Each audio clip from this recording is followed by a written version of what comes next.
And for us, we find that our kids finish their work much more quickly than in a traditional school day.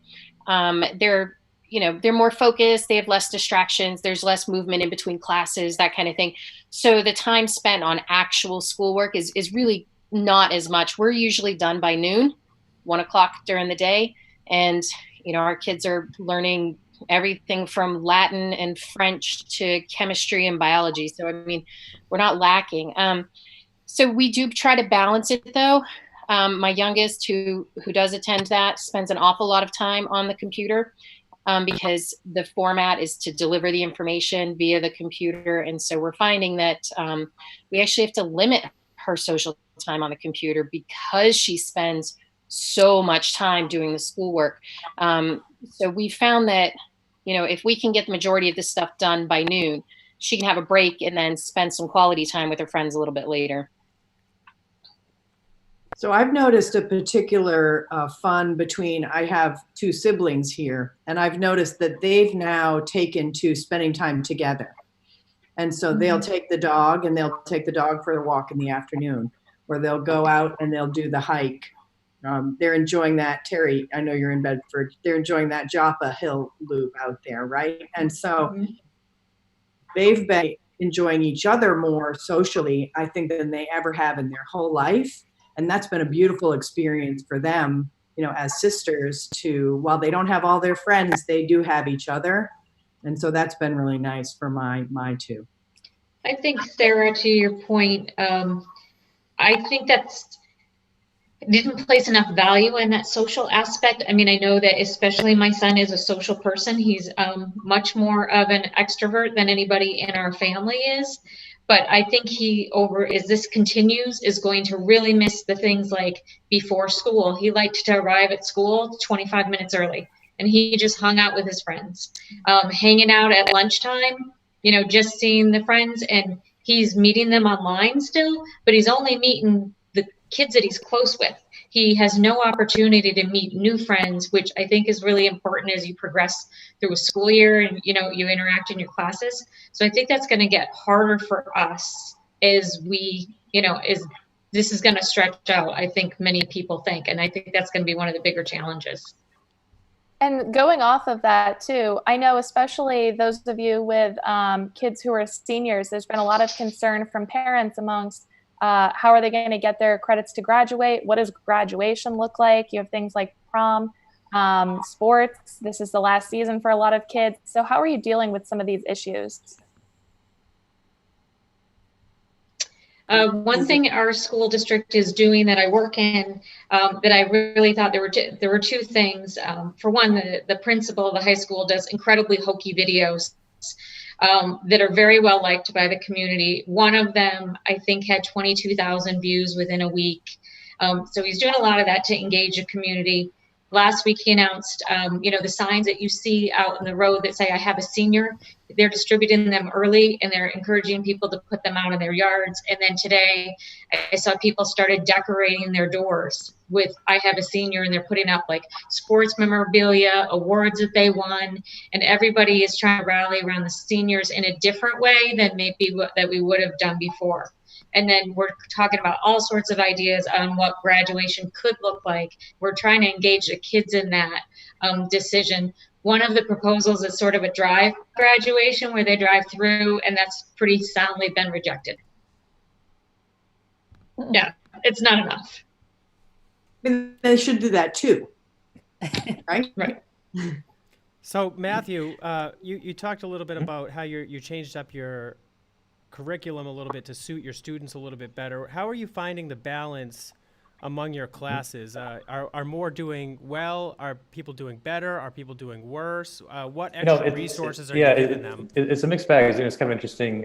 Some students who are more, kind of reserved and quiet in the classroom are actually coming out of their shells a little bit more online. I'm not sure the reason for that. They're just more comfortable, because they're not in the classroom setting. Then for others, the ones who are maybe not doing, struggling a little bit, who need the constant reminders, they're kind of struggling to kind of stay engaged and stay, checking in on a regular basis. So, and then, people kind of in the middle, they're showing up and they're doing what's, being asked of them, and they're engaged with everything. So it kind of depends on each student, but it's I just kind of just make a slight defense here, but I think everyone, teachers obviously, but also parents and even students have to be kind of patient, because teachers, when on a Friday afternoon saying goodbye to their classes on Monday morning, they're expected to be online educators, which is like a huge transition. So I think everyone's really kind of working out the bumps in the road right now. But yes, so just back to the original point, it's just kind of a matter of the personality of each student. But I think they're adjusting as well as you could expect. I've been a little surprised that more people are not as kind of social. Well, they're not as lively on Zoom as they were in the classroom. They're quieter, a little more subdued. So I think they're kind of missing out on that, the social interaction that comes naturally in the classroom. So. And how do you balance the work that students have online on Zoom as well as the work that they have on their own? What does that balance look like? Right. So for the way our school is setting up, we have 4 classes a day. Each one is set for 45 minutes. So I might do a Zoom session for maybe 25 minutes, and that seems to be the maximum amount of time I can have a real productive session with them. And then what I'll do is I'll give them an assignment to do on their own, in the remaining time, and then have them do some kind of follow up. Review questions or some kind of exit poll, that kind of thing, just to make sure they're doing the work. So it's, so you have to tailor it to those parameters. So another question that I've heard a lot about, and it's definitely something that I would also be concerned about as a parent.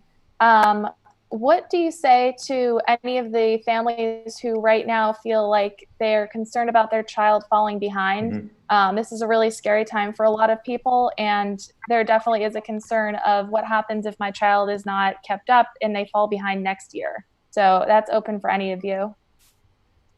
I've had quite a few of those conversations with the parents in our scholarship program. And, in particular, some families that have special education needs have concerns. And in those cases, I've shared with the families that, if your child has an IEP, those are customized. And so that can be, you can meet with your team anytime and update that information to be able to get everyone on the same page. I also spent some time explaining to families, like Matthew said, like, just give the school and give your district a little more time. Right? Because it was a very quick transition. And I think some of those concerns bubbled up in the first week and maybe the second week, where some schools were utilizing paper and books to transition to remote learning. Some schools were already with tech. If a child had an iPad or a Chromebook, then they transitioned a little bit quicker. But some of those families for whom the school was using paper and books, right, those conversations with me were somewhat like, let's give the school the opportunity to provide you, right, and get everybody up to speed and give them a chance, right? Because, it's hard. Our world today is so fast and everybody's so accustomed to technology that I think we all kind of expected the flip of a switch. And it was amazing, actually, to see that did happen in so many places.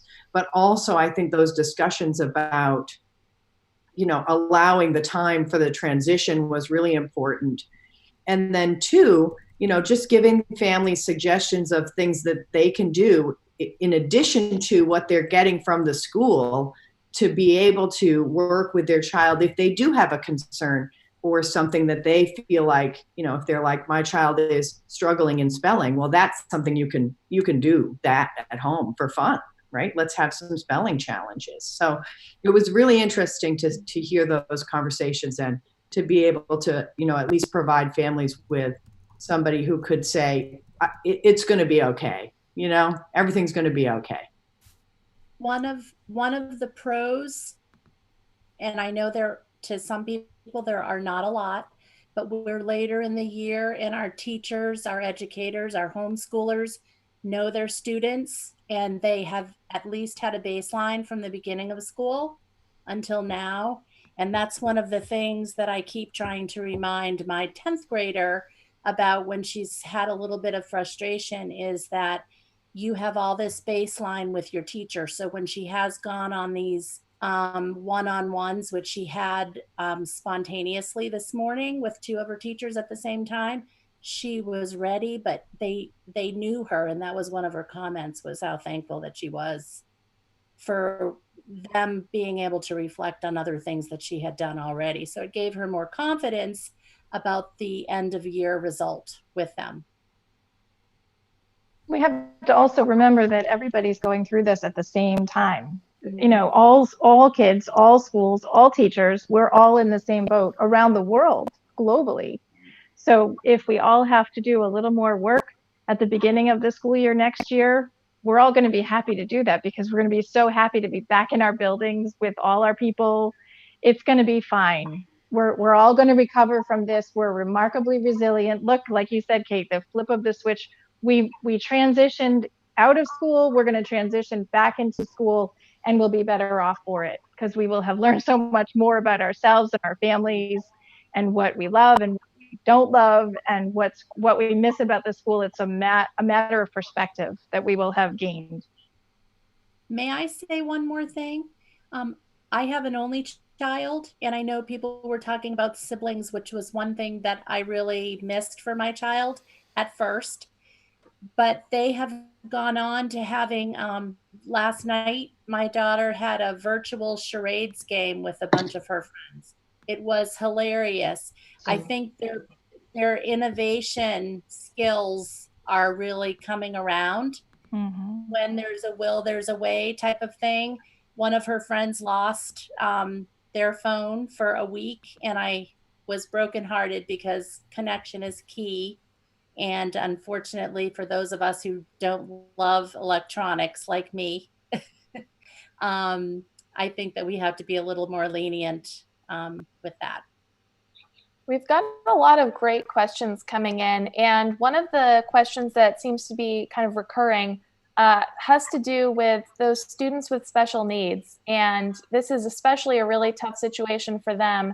Are any of you experiencing this, or have any advice for parents who are struggling to still accommodate them and work with the teachers and educators on this? So our youngest is in special needs, and I can't speak highly enough of the teachers that are working with us with her. One of the things that we have found is that we talk daily to the teachers. We send them emails and things that are working, things that aren't working, and they work with us to adjust. So the first couple of weeks, she was on the computer 9 hours a day, and the workload that they sent her was decent for being at school. She had the help, she had the paras, she had what she needed. But at home, that was me all day and her trying to figure it out. So we worked with them a lot. And through that, communication was very key. She has, she meets with them 3 times a week. She's down to 5 or 6 hours of mandatory time on the computer a week from 9 hours a day. So our biggest thing was communication. We really had to let the teachers know what was working at home, what wasn't working, how she interacts with the computer, how the information they're sending us worked with her or didn't. And that took a lot of time for me too, because I had to sit down with her and really look at what they were doing. So unfortunately, it's really like time. You're just going to have to take a little chunk of time and sit down and see what's working and what's not, and communicate clearly, effectively, and often with the educators as to what you need and what's working. Yeah, so that brings up a good point. It sounds like all of you are doing fairly well with the transition over to remote learning, or some of you already were homeschooling. For the parents that are at their breaking point, that are just stressed beyond belief because the transition and the added workload to them, what advice do you have to them, to those parents that are just at their breaking point, and the students that are almost in tears? I mean, first, stop trying to clean the house, number one. Don't try to keep your house clean while you have children that are little running all over the place, right? So my instructions are to start to lower your expectations of yourself, right? Because if you're at your wit's end, it's because you want yourself to do something, right? You're asking yourself to do something that maybe you can't achieve completely. And so just start to bring that down and realize that you have a house full of tiny humans. So my friend has adopted 5 children from foster care, and she has 2 of her own children. And some of those children that she's adopted are special needs children. And we had a conversation the other day where I just said, stop cleaning your house. Like, she was still trying to have a clean house and meet all of the children's needs, right? I mean, you're one human, and we are not superheroes, okay? Moms and dads are not superheroes. We're just regular people trying to get through the day. So if you have to sit and give yourself a break and let your house become a mess around you, I would say, call me on the phone if you need me to tell you to do that, right? We just have to lower our, we're trying to do too much then you're trying to do too much if you're at your breaking point, right? And you got to let some things go. You got to leave the dishes, man. They don't matter. The dishes don't matter. The floor doesn't matter. The laundry doesn't matter. The little human matters, right? And so just stop what we're doing and maybe we read a book, right? Instead of worrying about anything else. So that would be my suggestion. I was visited by a good friend who is a school therapist with 3 children, 2 high schoolers and 1 elementary school. And she was coming apart at the seams. So on our deck, we did the social distancing and had a chat for a long time. And I told her that as well, Kate. But I also told her to try to incorporate the older kids in her household to help her, because she's on Zoom all day with her patients, student patients, and is so overwhelmed. And I basically told her, to try to incorporate them, but to also let the teachers know, because a 3rd grader, it's not like they're in high school. It's not like their transcript is going to matter, and you have to pick your evils. And I said, communicate to the teacher that last writing assignment. If he can't do it, children are used to being at home, and that's their space where they're used to being, everything messy, being messy. Yes.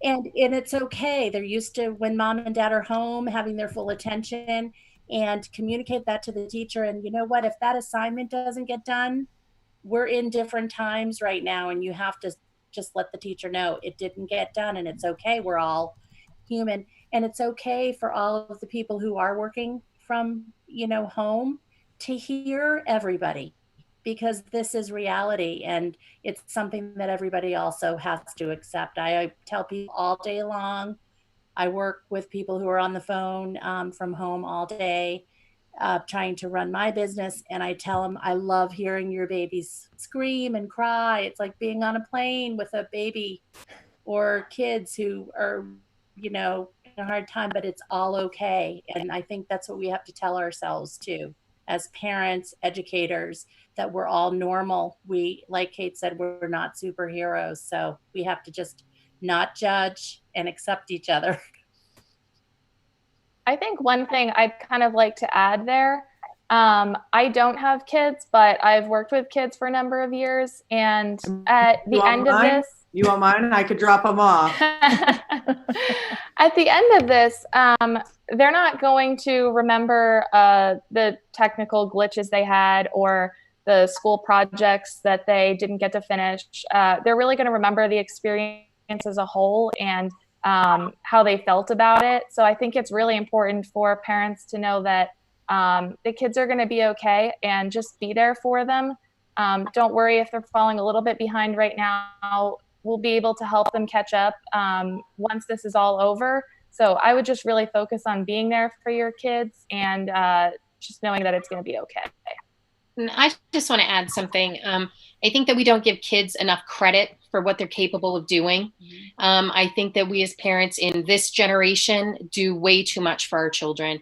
And I think that this is a great opportunity to let your kids make their own sandwiches, let your kids do their own laundry, let your kids really take care of their needs and themselves. And it's a great opportunity to teach them that. And they can do that as young as 3 years old, they can, pour their own juice or put their dish away or, pick up after themselves. So I don't think we give kids enough credit for being capable of looking after themselves. And when we start to allow them to do that, a little bit of that stress is relieved from us because we're not taking care of us and our spouses and our children and our work and their school and their responsibilities. So by giving them responsibility for themselves, it starts to take a little pressure off the parents as well. And they don't have to do it perfectly the first time they try it either. Yeah. Or the second. They're going to make a mess and it's going to be messy and they're not going to be happy, but you can teach them, right? That's okay. That it's okay if the peanut butter's on the crust of the sandwich on the side and it's no big deal, but it tastes the same, right? Exactly. And I have a question that's probably more something for Terry. How are you dealing with families who are struggling with this, that are having difficulties, whether it's their students aren't able to learn online or they're not able to access something online because of a lack of a computer or internet, or just anybody who's having any kind of an issue? How are you dealing with those families? Mostly it's done through each school. One of the things I was most impressed by is how we transitioned. We took all the laptop cards. We don't have a one-to-one program in our school district. We're working on it, but we don't have one. So they had laptop cards. They repurposed them and loaned them out to any student that didn't have technology at home. And they did it within a matter of days. It was amazing.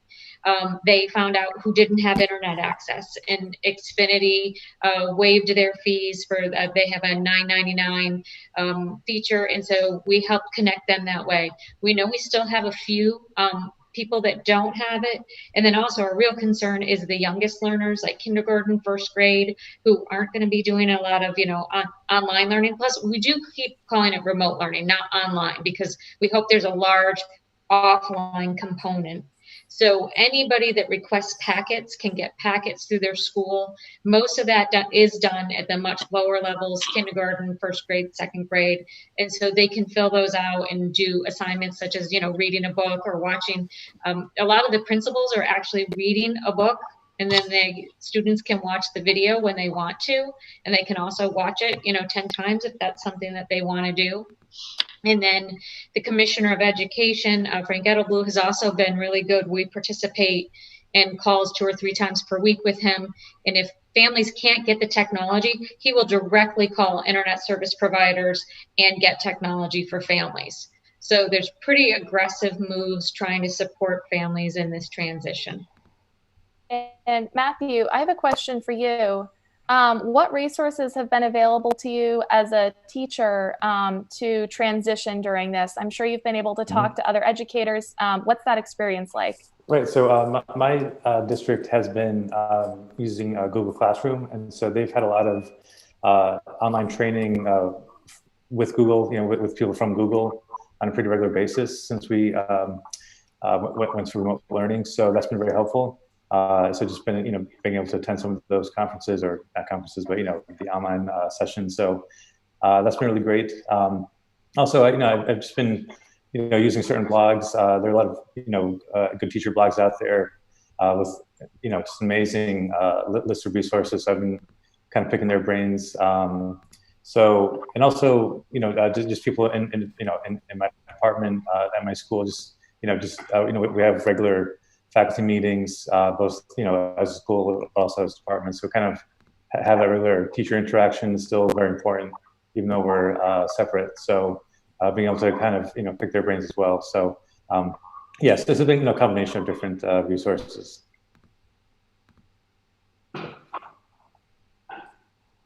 And we have just a couple more questions here that I think we can get through. We're going to run a little bit over, but there are some really great questions coming in. But there's also a comment from the audience that I wanted to read off. So somebody said, as a parent of a high school student who receives many service-related therapies in and outside of school, it has been difficult to balance and can be difficult to shift gears. I've been looking forward to seeing the blessings and place gratitude for each lesson we have learned along this journey. I am making a photo book and video on what the remote learning experience has taught us and what we have grown to do independently. So I just thought that was a really great thing, and definitely something to think about. Again, I think that a lot of kids aren't going to remember all the issues. They're just going to remember the experience as a whole. May I add something to that, Sarah? Absolutely. I saw a wonderful suggestion on my Facebook page the other day, and my daughter and I had a discussion about this because Hannah's grandfather was 16, her very age during the 1918 pandemic. And that was something that I learned a lot about growing up from him. And I explained to her that she's going to be a huge part of history.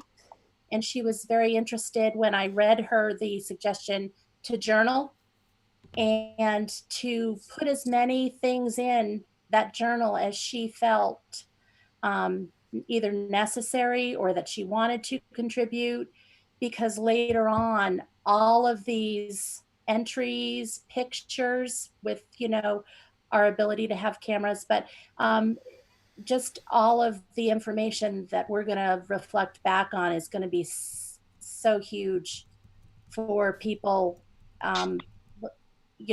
going forward. So that was very, very interesting for her to read the entry from Facebook and then to think about that. So just a suggestion.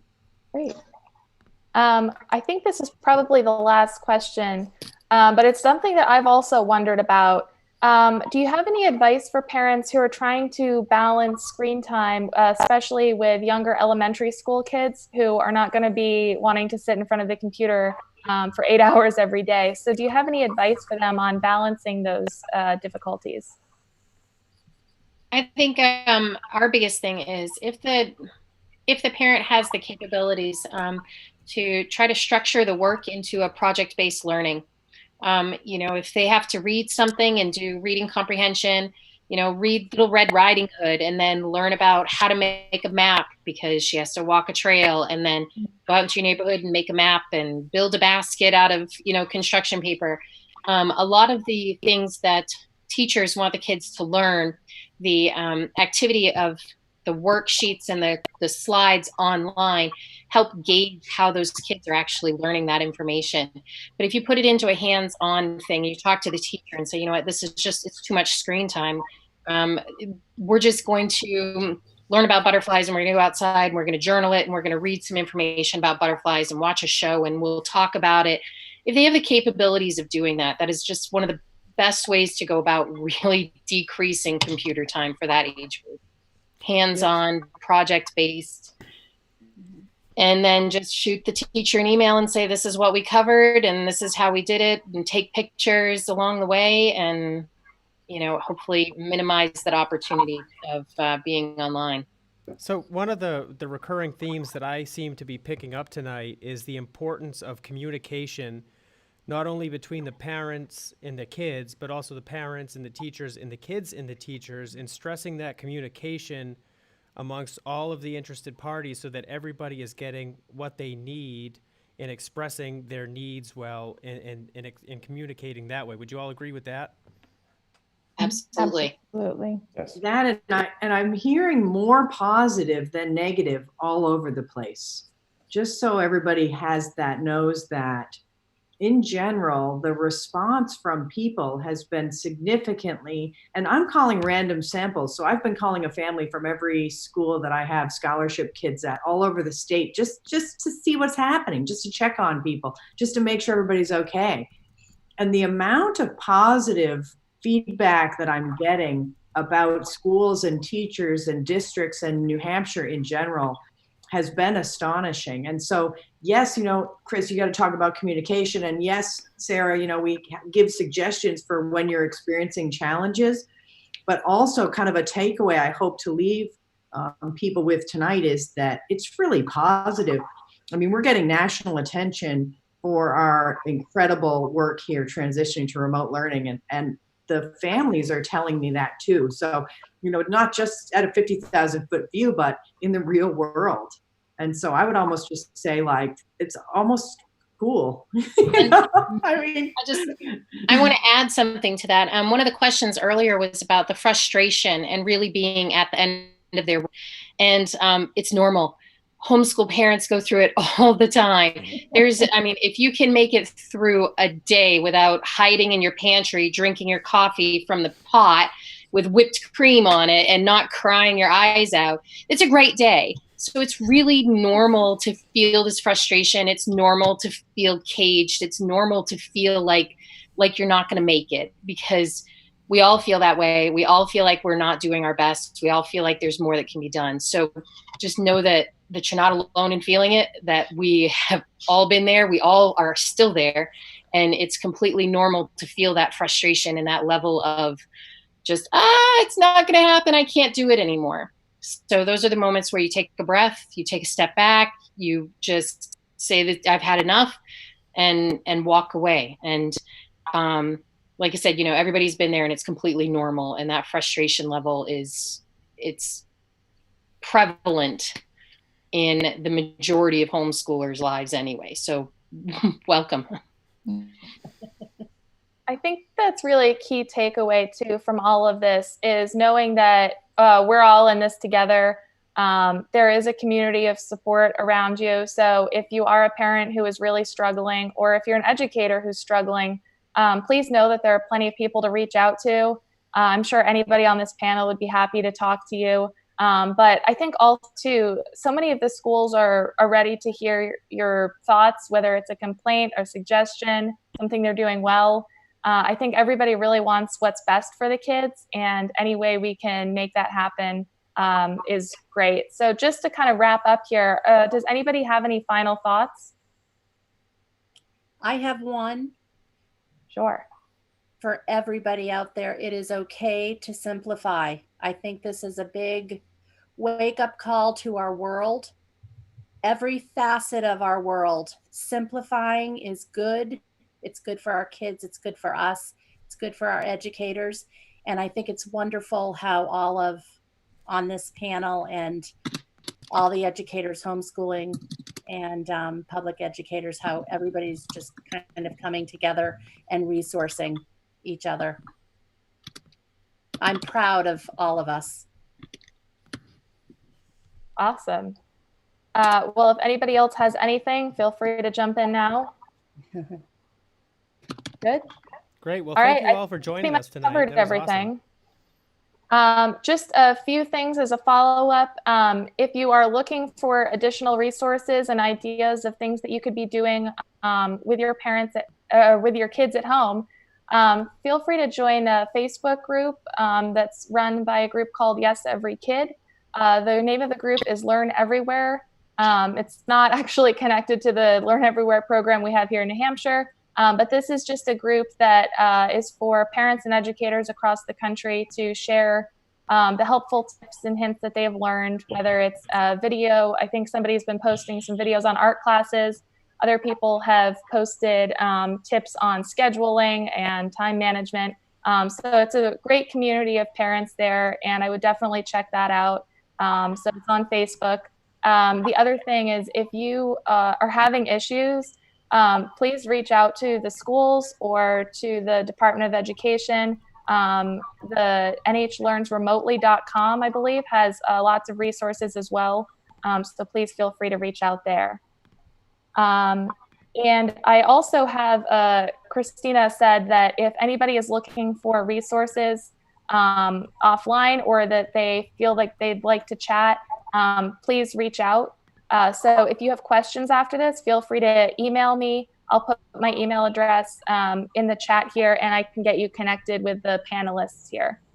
I also saw a New Hampshire-centric group. The Granite State Home Educators started a group specifically with volunteer homeschool moms willing to volunteer to help now remote learning parents that need a mentor. And that's on Facebook, and I think you can find it by going to the Granite State Home Educators group. I thought that was such a cool idea, where homeschool parents are like, okay, remote learning parents, we want to help you. And that's on Facebook, and I thought that was a great idea, to be families willing to mentor each other. Chris, do you have any final thoughts? No, I think this was a really great panel. You guys all had really great advice. I know I'll be using this advice in the coming years with my young kids. So thank you all for participating and answering questions. And I'm sure a lot of people got a lot out of this. So thank you very much. Yeah, thank you again to all of our panelists. I really appreciate it. And thank you to everybody who logged in to watch. I hope some of this information was useful to you. Again, if you have any other questions for the panelists, please reach out to me. I posted my email address in the chat.